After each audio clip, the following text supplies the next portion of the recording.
The Harry Potter series stood at the topmost category of leaked images, with pictures of just about everything that would be included in the upcoming film at the time easily locatable. The frenzy of this series is such that, despite the film franchise having ended more than 13 years ago, its popularity hasn't diminished in the slightest. Even now, pictures of the cast's fun days on sets leave fans swooning. It's easy to say that no matter how many awards the actors might win in the future, if they achieve further blockbuster success, it still won't amount to the level of fame they attained thanks to Harry Potter. We'd love to believe the actors are carbon copies of their characters' personalities, but that's just not the case. Ralph Fiennes isn't the all-out evil Dark Lord, nor is Helena Bonham Carter totally cuckoo like Bellatrix Lestrange.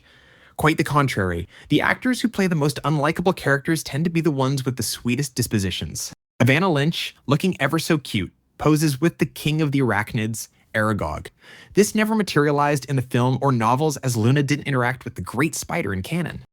The Boys Who Lived. Remember the famous scene from Harry Potter and the Order of the Phoenix, when Harry battled Voldemort inside his mind after the Dark Lord had possessed him. On screen, we only saw Harry writhing in agony, but behind them there were in fact two Harrys. The possession scene followed the epic clash between Dumbledore and Voldemort, where a ton of destruction was in place. Most likely to protect the main star, Daniel Radcliffe, there was a stunt double present.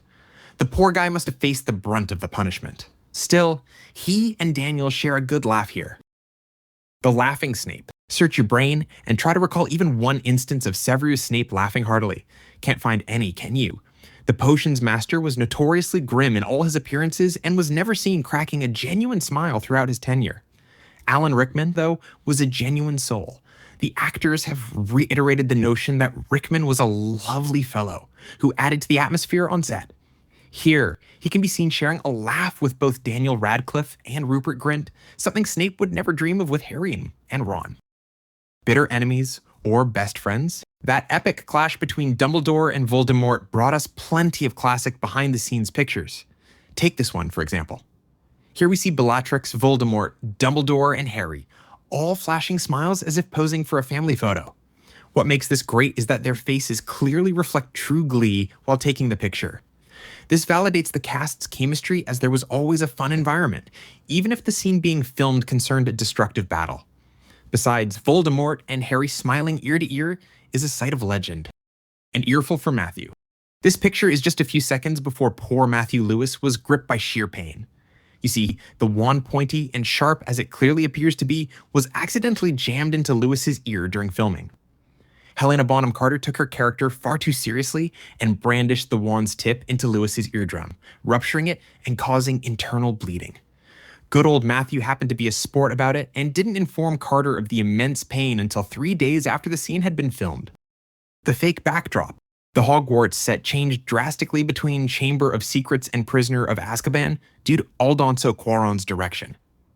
One of the noteworthy changes was the bridge above the river that led to Hagrid's hut. It's always been filmed with such imitation of authenticity that no one knew the backdrop wasn't real.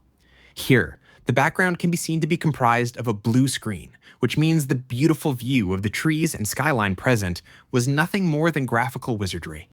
Battle of Dawn. In the afternoon. The Battle of Hogwarts went from nighttime to straight in the early hours of morning. The scene where Mrs. Weasley blew apart Bellatrix Lestrange was shown to take place around dawn. In the film, there seems to be barely any light in the Great Hall. However, in this still from filming, we can see the scene had been shot in bright daylight. You have to give it up to the effects department for making the scene appear to be gaunt and dark when it was the opposite in actuality. Voldemort having a good time. Who says the Dark Lord can't have a sense of humor? In the climactic duel between Harry and Voldemort, lots of emotions must have been flying about, and to relieve the tension we had Fiennes goofing around with the crew. Bellatrix loves Harry.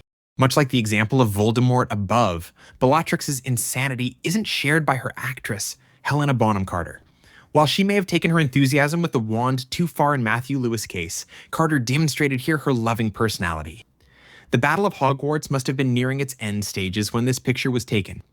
And in an impossible scenario as far as the books are concerned, Bellatrix lands a sweet kiss on the cheek of the boy who lived. Had she been something like this in canon, she might have survived Molly Weasley's wrath after all. Tough crowd for Dumbledore. Remember those grand Dumbledore speeches that ushered in a brand new school year, with the children all enjoying the feast in the massive great hall that buzzed with the chatter of excited bright minds? Well, all that was nothing but a clever trick by the filmmakers. Not only were we deceived into believing Dumbledore stood among all the students, this picture shows he wasn't facing anyone other than the crew. It's not exactly the grandest ceremony either, with all the personnel looking bored as heck. What would you expect from Muggles anyway? Lending hands for Hermione. This might seem either ludicrous or a fascinating example of special effects. Most must be aware of green suits worn by actors when their body or getup requires CGI work. But this scene from Harry Potter and the Half-Blood Prince shows how Hermione returned the books to their appropriate shelves. There was no CGI during this scene. The special effects were required to vanish the hands poking out from between the books, but the books you saw rescinding into the racks in the film were actually being pulled by human beings. Robbie next to Hagrid. Remember that scene in the Forbidden Forest at the climax of Harry Potter and the Deathly Hallows? Part 2, where Hagrid was held captive by Death Eaters. In that scene, Hagrid was bound by magical force while other businesses were attended to between Harry and Voldemort.